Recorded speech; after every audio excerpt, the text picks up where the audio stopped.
premier texte, s'il vous plaît, se trouve dans le psaume 119. Le psaume 119, verset 160.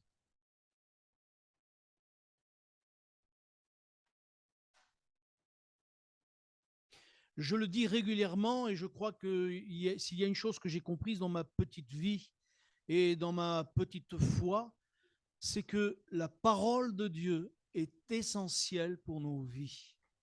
La parole de Dieu, c'est elle qui est importante, elle est prioritaire pour nos cœurs et pour nos vies. Et c'est pour cela que, avant même que nous puissions faire des études sur la Bible et ce que la Bible enseigne, j'aimerais vous parler de la parole de Dieu, parce que je ne sais pas si nous réalisons vraiment toute sa valeur. Il est écrit ceci au chapitre 119 et au verset 160, « Le fondement de ta parole est la vérité, et toutes les lois de ta justice sont éternelles. » Il y a plusieurs choses à dire là-dessus, mais je ne vais pas m'étendre parce que ce serait trop long. Après, je ne pourrais pas tout faire. Mais une chose est sûre, ceux qui disent que la loi c'est fini, ils ont raison, mais ils ont tort. Parce que nous sommes sous le temps de la grâce. Mais quand Jésus va rappeler tous les siens par le Saint-Esprit, on va tous partir, c'est plus la grâce qui sera sur la terre, c'est la loi. Parce que la loi, elle est éternelle. On a beau dire, mais non, la loi, oui, mais nous sommes encore sous la grâce. Et je fermerai la parenthèse avec ça, mais quand Jésus va nous appeler à partir, la loi revient. Je ferme la parenthèse. Ce que je voulais dire aussi, c'est que la Bible, je ne sais pas si nous connaissons vraiment ou nous réalisons que c'est la parole de Dieu. C'est vraiment la parole de Dieu. Moi, j'ai réfléchi beaucoup sur la Bible et je me suis dit, mais la Bible, elle parle de quoi? Il y en a qui disent, mais la Bible, elle parle de l'humanité et de l'avenir de l'humanité. Oui, mais ce n'est pas la seule chose. Moi, je vais vous dire ce que je pense. Peut-être que je me trompe, mais voilà mon constat. C'est que pour moi, la Bible, c'est la biographie de Dieu. Est-ce que vous savez ce que c'est qu'une biographie? Oui? Qu'est-ce que c'est que la biographie? C'est la vie d'une personne. Mais j'ai regardé dans le Petit Robert, bien sûr. La biographie, c'est le genre d'écrit qui a pour objet l'histoire de vie particulière. Particulière. Et ce qui m'a interpellé dans ce terme, c'est particulière, une vie particulière. Et on se rend compte que depuis le début, Dieu parle de choses bien précises dans sa parole. De quoi il parle?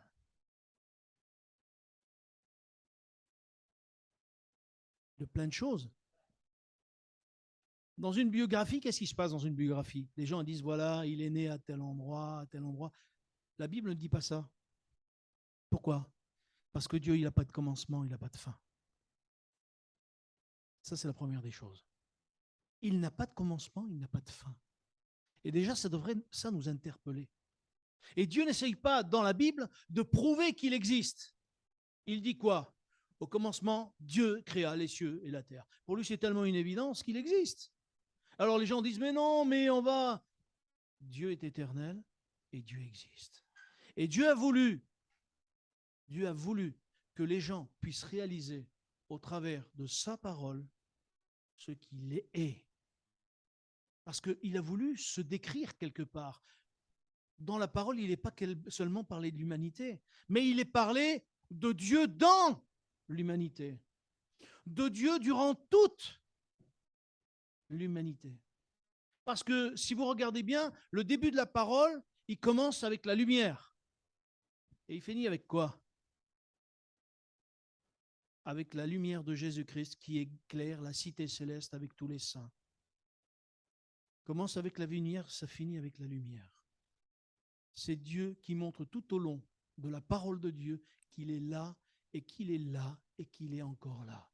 Est-ce que vous savez combien il y a de livres dans la Bible?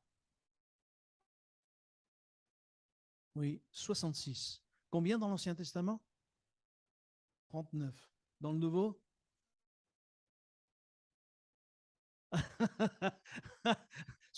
66 moins 39, bien sûr, mais tu ne me dis pas le chiffre quand même. C'est fait 27. Mais dans toutes ces choses, Dieu a bien calculé les choses. Dieu fait bien les choses. Il ne fait pas n'importe quoi. La Bible a été écrite par plus de 40 auteurs. Plus de 40 auteurs. Et dans tous ces auteurs, depuis le commencement de la Bible, depuis la Genèse jusqu'à l'Apocalypse, il y a un fil conducteur. Vous savez que c'est quoi ce fil conducteur? Non. Jésus. Pas le salut, c'est Jésus-Christ le fil conducteur, qui va depuis le commencement de la Genèse jusqu'à l'Apocalypse. Mais ça, voyez-vous, on ne le réalise pas toujours. Et c'est pour ça que j'aimerais vous dire, et j'aimerais vraiment que nous puissions prendre conscience de ces choses. J'aimerais que nous puissions aimer la parole de Dieu, que nous puissions vraiment réaliser que c'est un besoin vital pour nos vies, un besoin essentiel pour nos vies. Parce que si nous ne comprenons pas que c'est un besoin essentiel, petit à petit, avec le temps, nous nous habituons à lire la parole de Dieu et on se dit, mais je connais, mais on ne connaît pas. Parce qu'il faudrait fouiller et fouiller encore. Et je suis sûr qu'une vie entière ne terminera pas de fouiller tout ce que Dieu a écrit. Et encore, nous n'avons pas l'original. Parce que dans l'original, il y a des textes que nous ne comprenons pas à cause que nous n'avons pas l'original. Et qui pourtant sont d'une richesse incroyable. Je crois que mon désir, en tout cas, c'est que réellement nous puissions vraiment aimer cette parole, que nous puissions la vivre. Dieu parle de la création, Dieu parle de sa créature, Dieu parle des ennemis, de son ennemi, Dieu parle de ses plans, Dieu parle dans le présent, dans le passé, dans l'avenir. Il parle dans le ciel et sur la terre. Et tout au long de la parole de Dieu, on retrouve ça, dans le ciel et sur la terre. Mais on ne le voit pas toujours. On ne le réalise pas toujours. Parce qu'on lit ça un petit peu rapidement et puis on s'habitue à lire. Vous savez, c'est comme quelque chose, quand on s'habitue à quelque chose, on ne le voit même plus. Vous avez remarqué? Vous rentrez dans une maison, la première fois que vous voyez, par exemple, vous savez, il y a des fois dans des maisons, il y a des gens qui font des genres de niches. Merci, je ne trouvais plus le terme. De niches.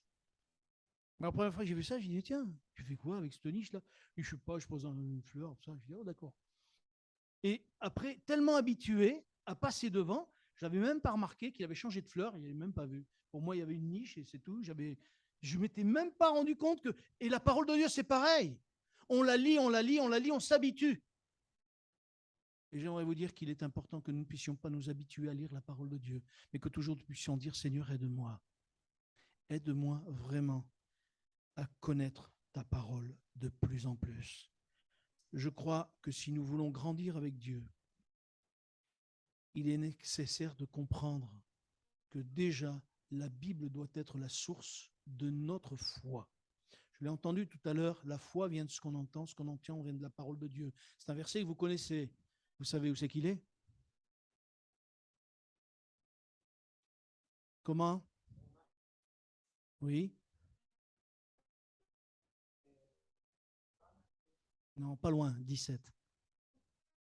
Pas loin, mais c'est bien, parce que faut pas s'habituer à dire les paroles sans les sortir, sans les connaître. C'est la parole de Dieu qu'on cite. Et en citant la parole de Dieu, c'est comme si Dieu parle. Regardez l'effet que fait la parole de Dieu dans les cœurs. Elle change les vies. Elle transforme les cœurs. Elle nous donne une autre mentalité. J'ai marqué plein de choses sur ça. Attendez que je retrouve. Si j'arrive à retrouver. Je n'arrive pas à retrouver maintenant. J'ai les yeux trop petits. Le fait est, c'est que la parole de Dieu, elle fait son œuvre dans les cœurs. Et de la même manière qu'elle fait son œuvre dans les cœurs, chaque fois que la parole de Dieu est annoncée, il y a quelque chose qui peut se passer. Pour ça, Dieu dit, jette ton pain au-dessus des eaux. C'est quoi le pain? Ce n'est pas le pain, mais ça veut dire la parole. Jette la parole par-dessus les eaux. Et avec le temps, tu le retrouveras. Pourquoi? Parce que c'est la parole de Dieu. Excusez-moi, mais quand Christian donnait son témoignage là, de ce gars-là, et il disait, mais Dieu, même avec un inconverti, j'ai pensé à deux choses.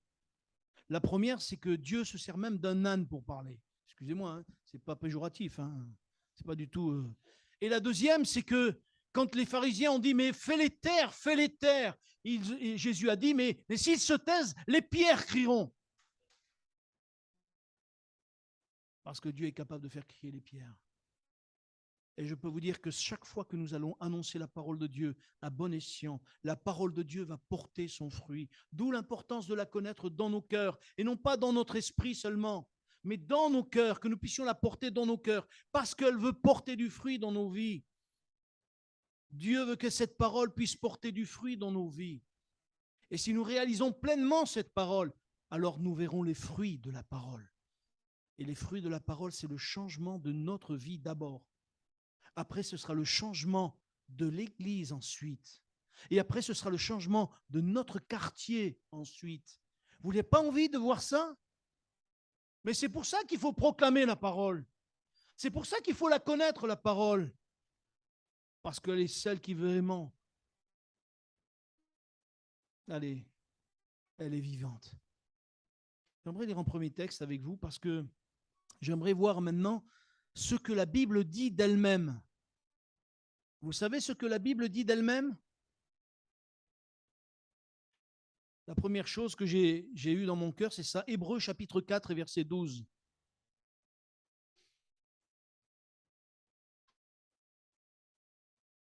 Alors on l'a lu tout à l'heure, je ne sais pas si vous l'avez bien réalisé, le fondement de ta parole est la vérité, d'accord?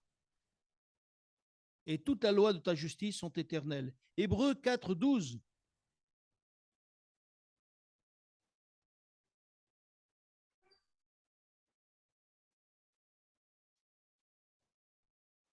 Il est écrit ceci, car la parole de Dieu est vivante et efficace, plus tranchante qu'une épée à deux tranchants. Une épée quelconque à deux tranchants, pénétrante jusqu'à partager âme et esprit, jointure et moelle. Elle juge les sentiments et les pensées du cœur. Amen. Qu'est-ce que ça veut dire que la parole est vivante? Vous êtes-vous déjà posé la question? Pardon? Parle plus fort, ma soeur. Rien compris.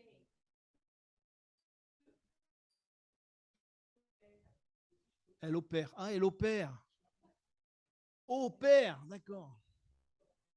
Oui, elle est vivante parce qu'il y a toujours un effet à ses paroles. Il y a toujours un effet à sa parole. Elle est vivante et plus tranchante qu'une épée à deux tranchants. Vous savez qui c'est qui avait des épées à deux tranchants? Les Romains. Ils avaient des épées à deux tranchants parce que dans tous les sens, en fait, elles coupaient dans les deux sens.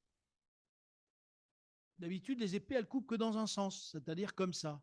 Mais même s'ils frappaient comme ça et qu'ils revenaient comme ça, elles coupaient quand même. Et la personne, si elle croyait qu'elle n'était pas coupée, de l'autre côté, elle était coupée aussi. Et la parole de Dieu, elle fait ça dans nos cœurs. Elle est capable justement de faire des choses incroyables en nous parce que c'est elle qui va nous révéler ce que nous sommes au travers de la parole de Dieu. C'est pour ça qu'on peut dire qu'elle est vivante. Parce que chaque fois qu'on va lire la parole, elle va être pour un besoin particulier. Il y a des versets bibliques qui sont pour tous les siècles. Toutes les personnes qui ont eu des problèmes, des difficultés, ils ont vécu aussi avec la parole de Dieu et la parole leur a parlé. Combien de fois je vous ai cité un verset que je suis sûr que vous avez déjà oublié? C'est bien, tu sais la référence alors? Non, voilà. C'est bien, elle a cité le verset, mais elle n'a pas donné la référence. C'est bien déjà, c'est bien. Mais c'est un verset qui est regardé pour tous les temps. Ésaïe 30, 15.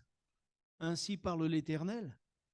C'est dans la tranquillité et le repos que sera votre salut, dans le calme et la confiance que sera votre force. Ça, c'est pour tous les temps, pour toutes les personnes qui justement sont dans le manque de paix. Croyez pas qu'on est aujourd'hui dans un manque de paix? Et pourtant, la parole, elle est là toujours à se répéter. Ésaïe 41, 10. Qui peut me citer Ésaïe 41, 10? Ne promène pas de regards inquiets. Je suis ton Dieu. Ça vous parle? Voilà encore une parole qui parle, une parole qui est vivante. Et voyez-vous, cette parole-là, elle traverse les siècles. Et combien de fois j'ai entendu des personnes, même au début de ma conversion, dire ce verset d'Ésaïe 41 m'a fait du bien. C'est Dieu qui dit, ne crains rien, car je suis avec toi. Ne promène pas des regards inquiets, car je suis ton Dieu. Et il dit quoi derrière? Je te fortifie. Je te fortifie. Et peut-être que ce soir, quelqu'un a besoin d'entendre que le Seigneur, c'est la parole du Seigneur qui te dit, je te fortifie, je suis ton Dieu, ne crains rien. C'est la parole de Dieu.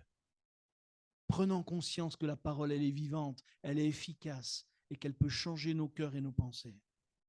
Ça, c'est la première chose que j'aimerais vous dire. Il est dit aussi, elle juge les sentiments et les pensées du cœur. Combien de fois nous avons été repris par la parole de Dieu? Non, ça vous est jamais arrivé? On lit la parole et on dit waouh, Seigneur, pardon, pardon, là j'ai foiré là ça n'a pas été, Seigneur. Et le Seigneur nous reprend avec sa parole, non pas pour nous condamner, mais pour nous dire c'est pas bien, il faut que tu changes, il faut que tu sois transformé, parce que ça c'est Dieu, ça c'est Dieu. Non seulement elle est vivante, mais la parole de Dieu est une nourriture. Vous savez que la parole de Dieu est une nourriture, et elle est même une nourriture pour les nourrissons. C'est pour ça que Jésus fait la différence entre les brebis et les agneaux. C'est pour ça qu'il dit à Pierre, prends mes agneaux et paie mes brebis. Parce qu'il y a une différence entre les deux. Il y a une différence entre les agneaux et les brebis. Et ils ne peuvent pas recevoir la même nourriture.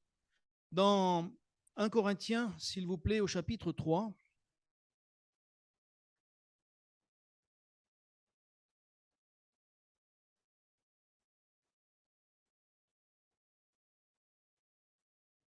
au chapitre 3 et au verset 2.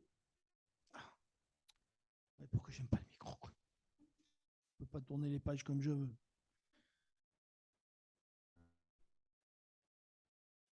L'apôtre Paul dit ceci, pour moi mes frères, verset 1 même, pour moi mes frères, ce n'est pas comme à des hommes spirituels que j'ai pu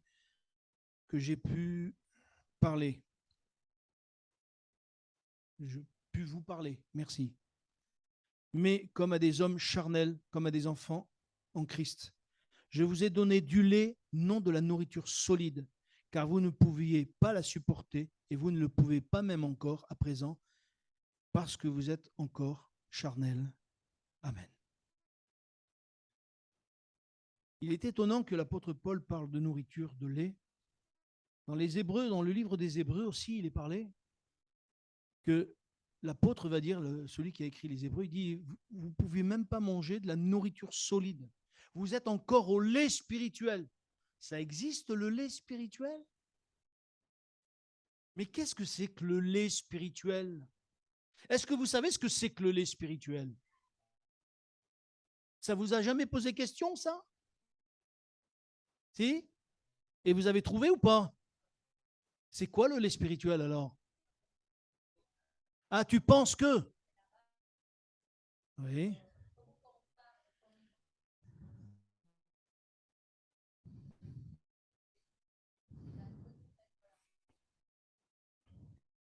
J'aimerais bien lire avec vous, s'il vous plaît, dans le livre des Hébreux.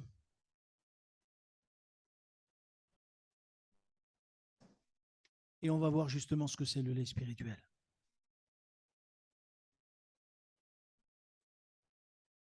Oui, mais le lait spirituel, c'est ce qu'il faut. Ah, non, non, il faut bien comprendre les choses, que ce qu'est le lait spirituel. Hébreux chapitre 6, s'il vous plaît.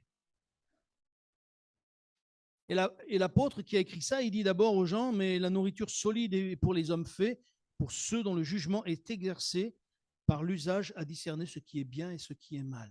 C'est-à-dire que quelqu'un qui est au lit spirituel, il ne discerne pas ce qui est bien et ce qui est mal. Comment ça? Si un chrétien, il discerne bien ce qui est bien et ce qui est mal. Bien, pas toujours, malheureusement. Et au chapitre 6, il dit ceci, c'est pourquoi, laissant les éléments de la parole de Christ, tendant à ce qui est parfait, sans poser de nouveau le fondement, écoutez bien, et c'est ça le lait spirituel, du renoncement aux œuvres mortes, de la foi en Dieu, de la doctrine des baptêmes, de la doctrine des baptêmes. Il y a plusieurs baptêmes. Ah, pardon, excuse-moi, chapitre 6, verset 1. Hébreux, chapitre 6, verset 1. Qu'est-ce qu'il est dit alors? C'est quoi les baptêmes? Voilà, c'est ça. Mais ça veut dire que ceux qui refusent le baptême dans le Saint-Esprit, ils ne sont même pas au lait spirituel encore. Ils ne sont même pas encore au lait spirituel. Il est écrit en plus, mais si on prend chaque chose, le fondement du renoncement aux œuvres mortes. Est-ce que vous renoncez aux œuvres mortes?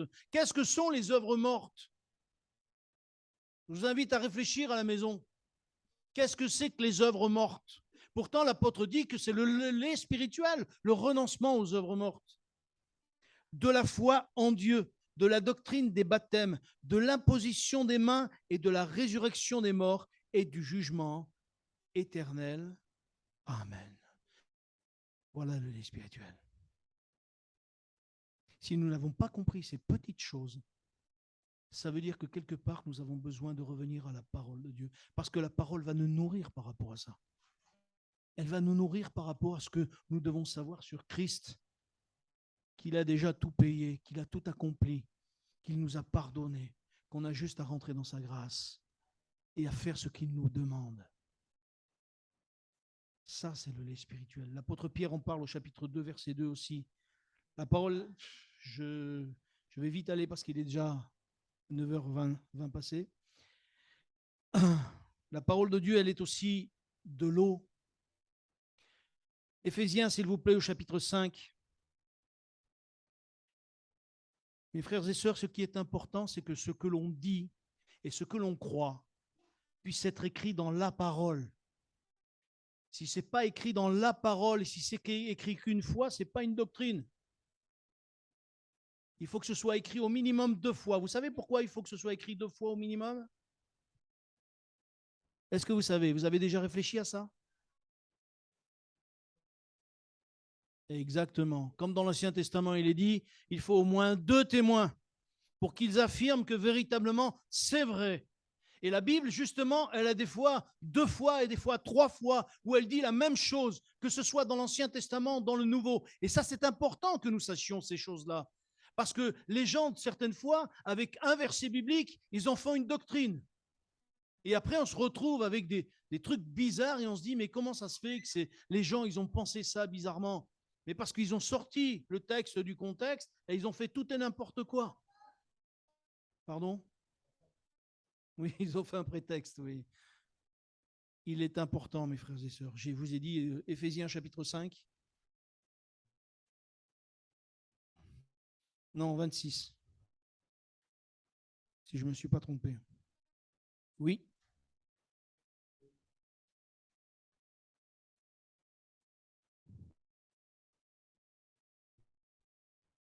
On va même lire au verset 25. On pourrait lire, oui, mais 25, c'est suffit. 25, il est écrit, Marie, que chacun aime sa femme comme Christ a aimé l'Église. Et il s'est livré lui-même pour elle, afin de la sanctifier en la purifiant et en la lavant par l'eau de la parole. La parole, c'est une eau qui vient purifier nos cœurs. La parole, c'est une eau qui vient balayer de nos cœurs toutes ces scories qui sont venues. Vous savez, on est souvent pourri dans notre mentalité. Excusez-moi l'expression pourri, mais c'est vraiment l'expression que je ne trouve pas un autre mot, mais on est souillé, je vais le dire comme ça alors, souillé dans notre mentalité, souillé dans notre cœur, souillé dans notre pensée. Et si la parole ne vient pas nettoyer tout ça, eh bien on restera encore avec notre mentalité. D'où en la nécessité que cette parole, elle vienne vraiment nettoyer. Plus on va lire la parole, plus on va aimer Dieu, plus le Saint-Esprit va se révéler et plus la parole va venir sanctifier nos vies. Et il est important que la parole, elle soit dans l'Église, que l'Église, elle aime la parole et que cette parole puisse sanctifier le cœur de tous les chrétiens. Parce que plus on va lire la parole, plus on va l'aimer et plus il y aura des effets bénéfiques sur ma vie, mais sur l'Église, sur chacun d'entre nous. Nous avons vraiment besoin de cette parole. Mes frères et sœurs, et je m'arrêterai là pour ce soir. Mes frères et sœurs, je ne veux pas aller plus loin parce qu'il y a plein de choses encore. Mais j'aimerais vous dire, aimons la parole de Dieu. Demandons au Seigneur que cette parole fasse vraiment partie de notre vie, que nous ne puissions pas la négliger, que nous ne puissions pas prendre la parole en 2 minutes. Bon, je lis un verset et je m'en vais. Non, non, je veux prendre du temps. Peut-être qu'il va falloir se lever une demi-heure plus tôt pour lire la parole de Dieu. Une demi-heure plus tôt, c'est sûr qu'on va dormir un peu moins. C'est vrai. Mais il faut se coucher plus tôt. Voilà. Faut pas jouer des jeux jusqu'à minuit. Faut pas aller jouer à Craft pour voir les versets bibliques jusqu'à minuit. C'est Craft, je sais pas, un truc comme ça. Non, autant prendre du temps pour la parole. Il y a un frère dans l'église de Vienne, je ne dirai pas qui c'est un frère que j'aime beaucoup. Il me dit tous les matins, il lit la parole, et avant de se coucher, il lit la parole. Il dit, ça me fait du bien. Et il a raison. Il a raison. Et il me dit, bon, j'arrive pas à faire comme Daniel, mais Daniel, c'était 3 fois par jour, lui. Matin, midi et soir, comme les médicaments. Matin, midi et soir. Mais Daniel, on a vu aussi la vie qu'il avait, la vie de l'esprit qu'il avait. Si nous voulons la vie de l'esprit au milieu de nous, que nous puissions prioriser la parole. Et Dieu nous bénira. Te bénissons parce que tu es notre Père et notre Dieu. Et pardon, Seigneur, pour les fois où nous n'avons pas mis en avant ta parole.